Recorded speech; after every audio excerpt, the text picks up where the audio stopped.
Hər kəsə salam dəyərli şagirdlər. Kompleks ədədlərə aid belə bir maraqlı sual tapmışam. Deməli, biz bunu, baxın, əsaslar eynidir, hamısı i-dir, arada da vurma var. Yaza bilərik i üstü, qüvvətləri toplayırıq o zaman. 1 üstəgəl 2, üstəgəl 3 və s. və s. plus 50. Və bu 1-dən 50-yə qədər olan ədədlərin cəmidir.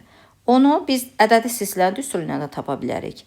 Bu daha rahat yolu ilə ardıcıl ədədlərin cəmi düsturu n vurulsun, n plus 1 bölünsün 2 düsturu ilə tapa bilərik. N burada ən sonuncu həddi nömrəsidir. Yəni neçə nömrə var, neçə hədd varsa odur. 50 dənə nömrəmiz var. Deməli 50 vurulsun 50 üstəgəl 1 bölünsün 2. 2 ilə 50 ixtisar gedir, qalır 25. Yaza bilərik ki 25 vurulsun 51. Bu da eləyəcək 1275.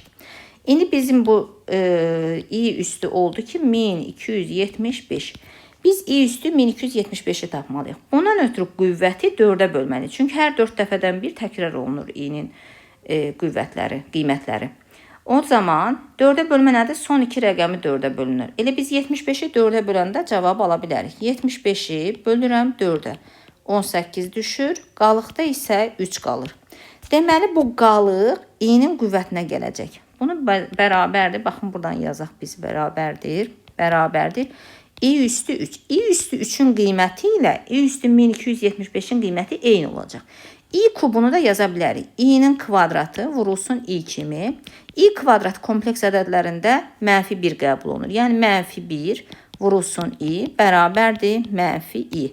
Cavab mənfi i olacaq.